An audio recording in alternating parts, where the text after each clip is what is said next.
and welcome to Ag PhD. I'm Darren Hefty. And I'm Brian Hefty. Thanks for joining us today. On the show today, we're going to talk a little about raising continuous soybeans. There's a lot of interest in this going into next year, so we want to discuss the do's and the don'ts when it comes to continuous soybeans. Well, really, regardless of the crop, we need to get micronutrients out there. We're going to talk about fertilizing with micronutrients, when's the best time to do it, and what application methods have worked the best. We have a Weed of the Week coming up later in the show too, but first, here's this week's Farm Basics.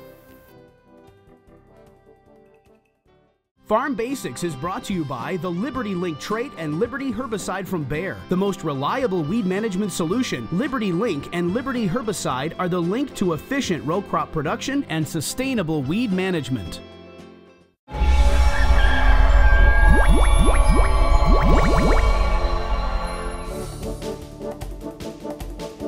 One of the most common questions we've gotten over the last few years from non-farmers is, what is vertical tillage? Farmers are talking about vertical tillage. I have no idea what that means. Well, actually, even on our farm, there's a couple of different definitions of what we're doing with vertical tillage.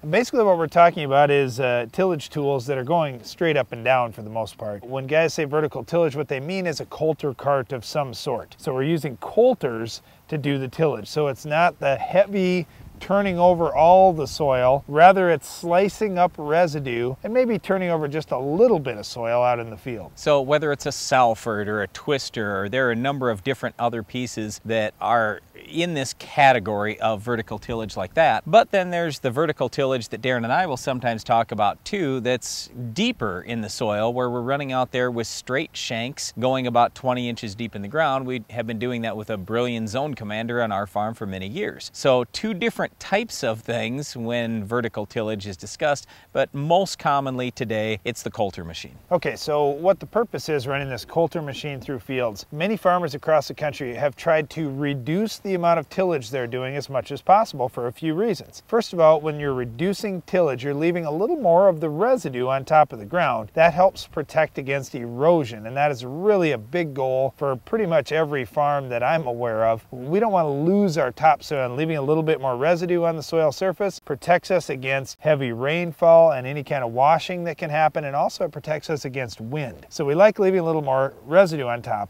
but we need that residue to break down eventually. We don't want to just have this thick mat of residue out there that won't allow our next crop to get up. So by doing this vertical tillage with the coulters, we can chop up the pieces of residue so we can move them around and get them out of the way. So we can move them like with a row cleaner on our planter, so we can have a nice clean strip where our crop can emerge from the ground. And also we can stir some soil up onto that residue. And whenever we have soil, that also has bacteria in it, which can help break down the residue more quickly. The point is we want to have a warmer seed bed in the spring. That's really what this all comes back to. But we also want to not have a lot of compaction out there, because most tillage tools in the past, like the disc for example, well, discs are used to build roads. Okay, they're designed to create compaction, and yet farmers run them out in fields. Well, what do you think's going to happen? We're going to have issues where the roots don't go down very deep in the soil. So the idea is to have something that chops up the residue, gets some soil out there, helps warm the soil a little bit without creating all that compaction. And what people have found is by running these coulters up and down, they aren't creating compaction like the disc did in the past. Okay, one other thing that farmers have used this vertical tillage for is just to dry the soil out right before planting. So maybe it's still a little bit wet and sticky out in the spring because you had snow melt, you got some moisture that's held up in residue, whatever the case may be. But you want to get going with planting relatively soon because the temperatures are starting to warm up, and maybe the date on the calendar says, hey, the optimal date for planting is this week, I need to get going. You can run that vertical tillage tool through the field, kind of fluff up the soil a little bit, the top few inches anyway. It is easier to warm up the air than it is to warm up water. So by making that soil fluffy in the top few inches, we can warm things up, dry them out a little quicker, and that allows us to get in the field a little bit sooner. The other thing some of the people have said running these vertical tillage tools, and we've been one on our farm too, is that you can kind of fracture a little bit of the compaction that's in the soil down a little deeper than you're running. So you might only be running this machine a couple inches deep into the ground, yet it creates a little slice going down deeper than that, busts up the compaction a little bit, maybe at 3, 4, 6 inches deep, something like that, and that's a good thing for all of us farmers. We're trying to reduce compaction out there. All right, so when we talk about vertical tillage, there are a few different things that could fall into this category, but mainly when you hear vertical tillage, we're talking about using coulters that are just going to go down a couple of inches into the soil and chop up some residue, maybe stir a little bit of soil up onto residue, so we can still protect our soils from erosion by leaving a lot of the residue on the surface, yet still do a good job getting emergence out of our crops by getting that residue chopped up and warmed up. Well, one of the most important things too to getting good emergence and having a nice crop is having great weed control. We'll talk about how to control our weed of the week coming up later in the show. What's next in weed control technology? Roundup Ready 2 Extend soybeans will provide tolerance to dicamba and glyphosate and will be built on the Genuity Roundup Ready to Yield trait. See them in action at extendfollowafield.com. For lower cost, higher production, Mandaco Agri leads with versatility unmatched. Twister is the vertical tillage unit for no-till as well as conventional tillage. Twister's ease of maintenance is forgiving and rocks and has contour conformity equaling zero downtime. Our hydraulically adjusted Coulter angles make residue management easier, less costly. Spring or fall, the Mandaco Twister vertical tillage unit is the new leader. See your Mandaco Agri dealer. Visit northcountrymarketing.biz or call. A farmer's attention to detail is what makes the difference. You take the time for service management because you know how vital it is to your operation. You service your field like everything else because soil sampling makes all the difference and gets the results you want. Download the app Soil Test Pro and start grid sampling today. Keep your farm growing strong. The more you test, the more you know. How will you secure your farm for the future? The Quasar Chopping Cornhead from Capello USA will help. Our design is focused on efficiency, longevity, and reducing harvest loss, making the Quasar the corn harvest solution to bring your farm forward. With hundreds of units ready for immediate delivery, secure your farm's future today. Do it for your farm. Do it for them. Order now. Capello USA. Italian craftsmanship, American grit. My data is mine, not mined. Mine to share. Mine to keep. It's mine when I want it. Mine where I want it. And only mine. My data is mine to analyze. Mine to put to work. Mine to control. It's mine. The AFS Connect Farm Management System from Case IH connects you, and only you, to the information you need most from your equipment, from anywhere, at any time. AFS Connect, only from Case IH. A proven herbicide for decades, dicamba can provide burn-down residual control of tough and resistant weeds for up to 14 days. That's another reason why farmers will use dicamba for years to come. Brought to you by Roundup Ready Plus Weed Management Solutions. Over the last couple of months, Darren and I have been talking to farmers all over the country and really all over the world about how can I cut my input expenses, and you know what, fertilizer is my biggest expense, so maybe I should just cut micronutrients. I don't know if they're really helping me that much anyway. Well, the first thing that I do as soon as I hear that is just say, oh no, no, no, don't go down that path. When you think about micronutrients and all the micronutrients you're going to need for your crop, it doesn't add up to that many pounds. And you know, you look at what you need for N, P, and K, for example, it may be hundreds of pounds. With micronutrients, it may be just a few pounds for your entire crop. And when you look at how important these micros are in different functions within the plant, it really raises some concern about ever cutting the micronutrients out of our budget. Now, you may say, well, wait a minute now. My dad didn't used to use micros, or Grandpa didn't used to use micros.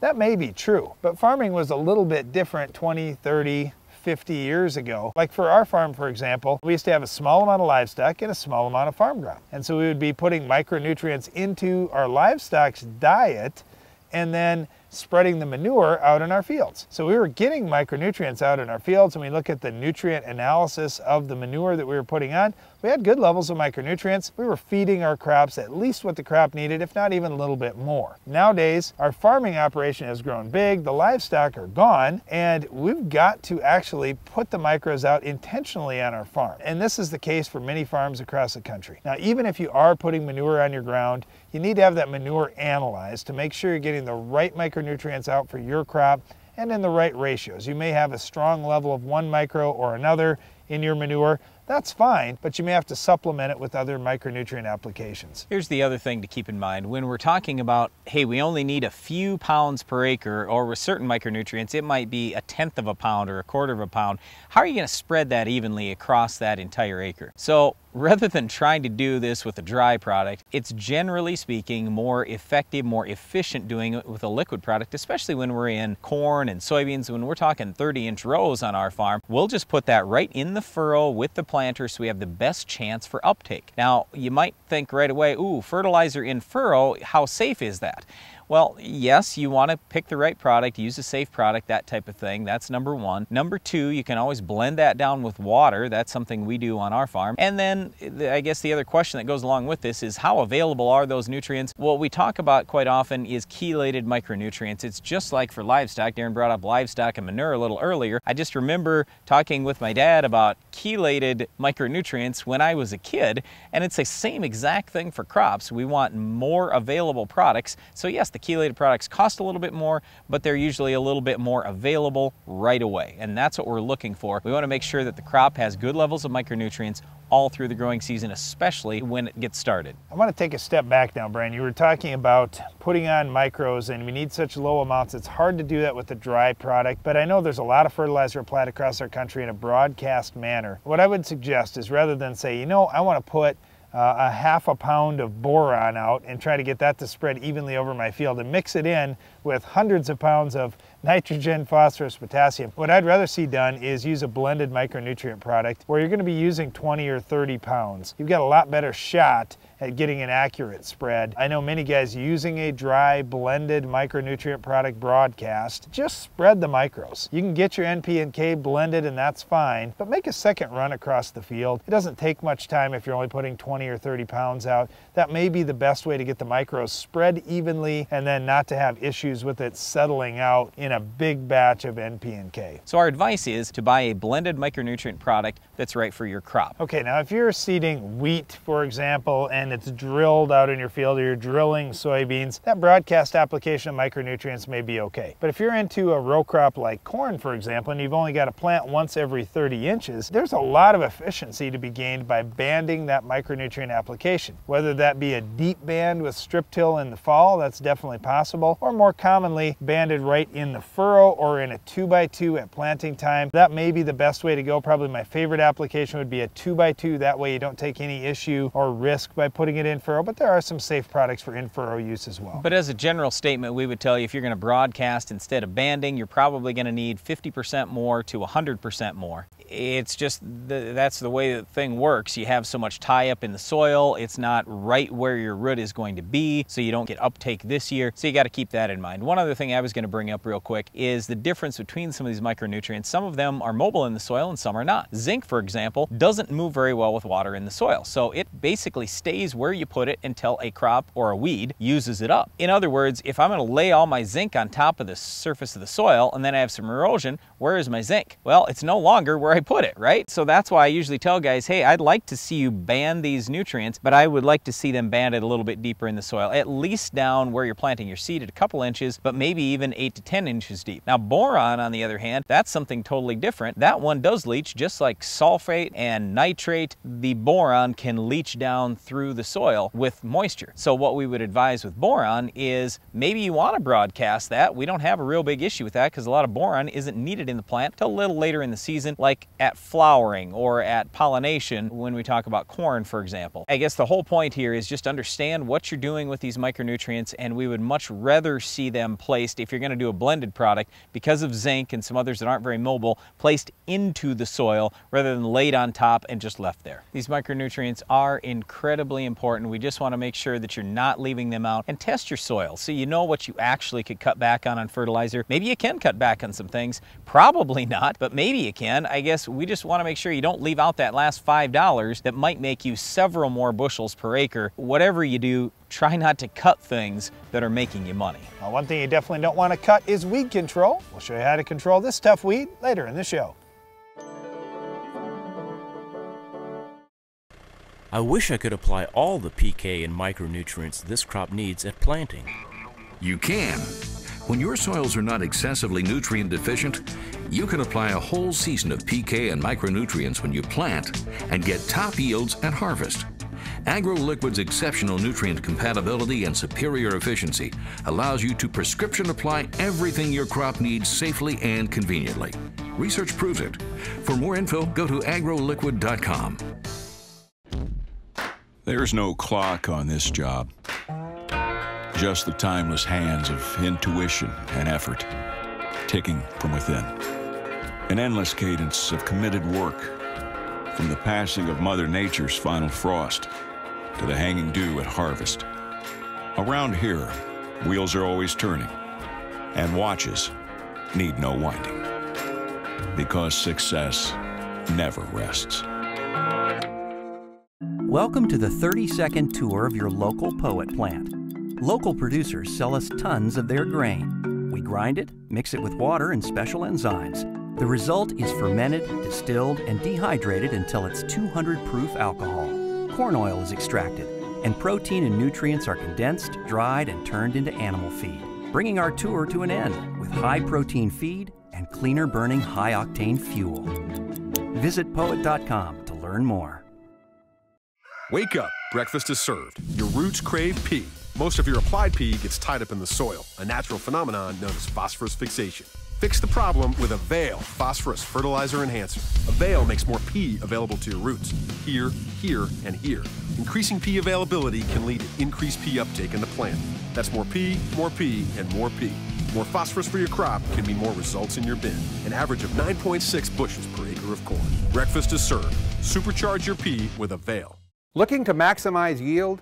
QuickRoots is a microbial seed inoculant that allows the plant root to explore a greater volume of soil, the key to higher yields. QuickRoots continues to generate yield response on corn, soybeans, wheat, and more. QuickRoots is applied to the seeds so the live microorganisms go right to work, enhancing seedling vigor, increasing the uptake of certain nutrients, including NPK, and expanding root volume. Maximize yield on your farm this season. Call TJ Technologies or your local dealer and get your QuickRoots today.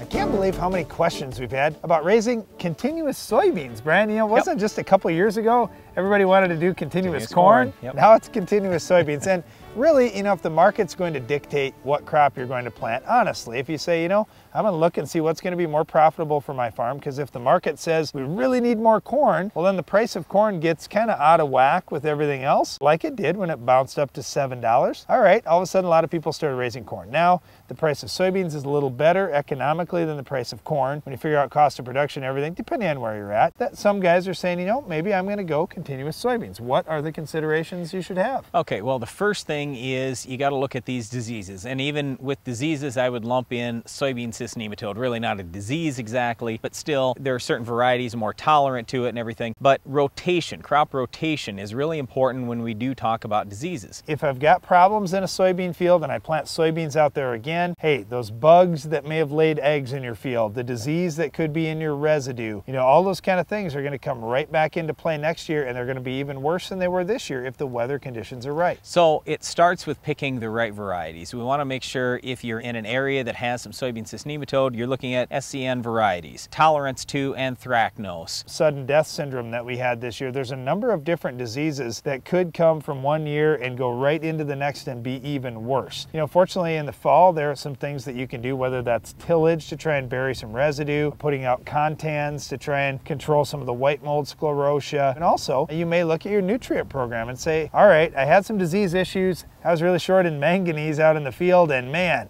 all of a sudden my plants are really susceptible to some things. I need to step up my game in my nutritional program. So when you are raising continuous soybeans, that doesn't mean you put no fertilizer out there. Soybeans take a tremendous amount of potassium. They do take some micronutrients, and they take some phosphorus and some sulfur and some other nutrients as well. Another thing that you could consider would be throwing a little bit of nitrogen out, although if you're raising beans on beans, generally just having a good inoculant out there is enough, but sometimes we still run short on nitrogen. Well, there's definitely a lot of consideration situations there. I think the other thing that we kind of started touching on a little bit was varietal differences. If a problem is going to pop up in a bean field, it's much more likely to happen in a continuous soybean field. So talk with your seed provider about those defensive traits that you're going to need for your area. Maybe it's root knot nematode, maybe it's soybean cyst nematode, or the diseases that we've been talking about. Just make sure you've got a variety that can hold up to all that. As long as you do that though, then I guess about the next step is making sure you have great weed control. We strongly encourage you to use a good 3 pre-emerge herbicide program, because post-emerge, if you have Roundup resistant weeds, there's nothing much you can do that's very broad spectrum. Certainly you can switch to a Liberty program too, but the point is make sure you have great weed control, because when you start raising beans on beans, you don't have that other rotational crop, other modes of action in there that help control some of the Roundup resistant weeds. Okay, just some last thoughts here. First of all, continuous soybeans or beans on beans can definitely be successful. There are guys across the country that are doing this on a regular basis and having very good luck. You just have to be diligent on your scouting program, be out in those fields, just knowing that, hey, there could be some problems that pop up. Definitely start with a good seed treatment to protect your seed, get it out of the ground, protect against early diseases and insects, and then just be ready with maybe an extra fungicide application early in the year if something like Septoria brown spot or another disease happens to pop up fairly early. Maybe it's frog eye in your area, depending on where you're at. Be ready to go out and pull the trigger early on that, and be ready with insecticide too if there are some bugs that are carrying over from last year's soybean crop into this year's crop. It may be something you need to address a little bit earlier. And once again, it's very important to control weeds in soybeans, especially if you've got our Weed of the Week. Can you identify this week's weed? The Weed of the Week is sponsored by the Enlist Weed Control System from Dow AgroSciences, a new herbicide and trait system that will build on glyphosate. Farming isn't just in the land, it's in you. Take control of weeds like never before. Enlist builds on the Roundup Ready system, combining proven control of a new 2,4-D and glyphosate in Enlist Duo herbicide. Protect what matters without changing the way you farm. Talk to your seed or crop protection supplier today. Our Weed of the Week is Texas Panicum. All right, we don't have this weed on our farm, but it's fun to think about the identification when you've got a weed that looks pretty similar to some other common weeds. For example, Texas Panicum is often mistaken for broadleaf signal grass and for crabgrass. And you say, well, how can I tell the difference? They're all grasses. Yep, you just have to look for some of the fine details. For example, Texas Panicum has hairs on both sides of the leaf. That is going to distinguish it from broadleaf signal grass. So that's one way you can tell those two apart. Then you think about crabgrass, and one of the things with crabgrass that I always notice is the membranous ligule. So when you pull that leaf blade back, you've got a membranous ligule there. So with crabgrass membranous ligule, with Texas Panicum, it has a membranous ligule, but then it has a fringe of hairs on the top. So just some fine little details, but it's all the difference in the world when you're trying to identify weeds. And here's why identification is really important, because most of the common grass herbicides in corn, for example, don't control Texas Panicum. Harness, Surpass, Outlook, Dual, they're not very good. You've got to turn to something like Balance Flex or Eradicane, and even then, don't expect 100% control. That's where products like Roundup, Liberty, and Accent post-emerge come in real handy. Well, on soybeans, it's a little bit easier. We've got Treflan, Sonalan, and Prowl, and they'll actually do a pretty good job stopping Texas Panicum. And then post-emerge, you've got lots of options. Most of those volunteer corn killer products, like... As long as you use the high rates, that's the big key. If you're going to use the low rate, probably not going to work. Use the higher rates. Turning to wheat... Products like Select Max, I was going to say. Right. Turning to wheat, what we would suggest is prepare pre-emerge, and then come post-emerge with something like Axial or Discover. All right, so with Texas Panicum, you've got to have some good residual down, and then come back post-emerge to clean up any escapes in just about any crop that we're talking about. That's all time we have for this week's weed, but Iron Talk is coming up next. Iron Talk is brought to you by Case IH. The AFS Connect Farm Management System from Case IH connects you, and only you, to the information you need most from your equipment, from anywhere, at any time. AFS Connect, only from Case IH.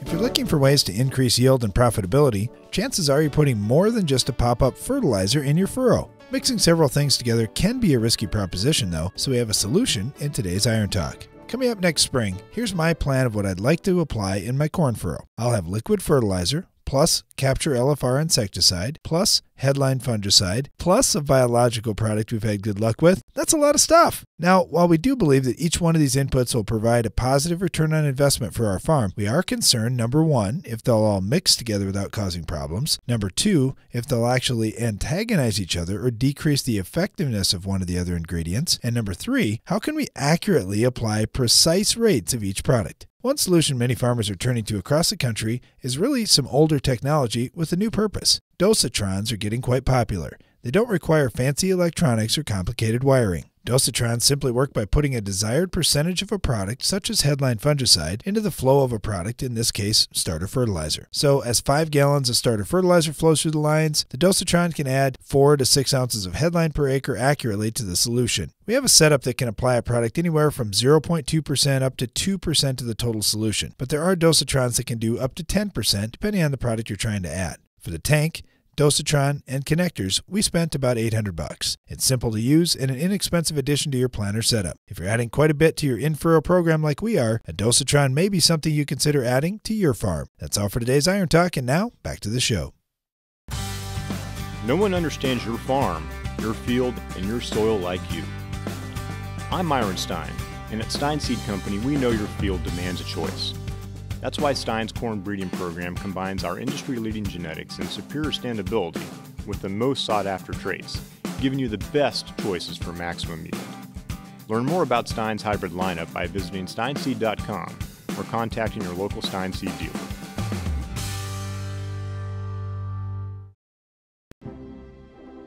You expect a lot from this seed, and as it grows through each stage of development, Agriculture Liquid Fertilizers is there, feeding your crop exactly what it needs when it needs it. So no matter how you fertilize, no matter when, AgroLiquid efficiently brings all the nutrients your crop needs for a great harvest. From 1 kernel in the ground to 600 on the ear. For better yields and better quality, Agriculture Liquid Fertilizers. This year's projected U.S. soybean yield will lose over $500 million per point in shrink. Eliminate shrink in your bin. Store grain without lowering moisture content with the AgriDry Bullseye Temperature and Moisture Controller. The Bullseye monitors air temperature and relative humidity, allowing your fans to utilize the weather's natural condition to maintain your grain at market moisture. Fan runtimes drastically decrease along with the cost of over-drying. Eliminate shrink today. Call now. Working in agriculture over the past 3 decades, I saw a need for an accurate way to apply dry product to seed.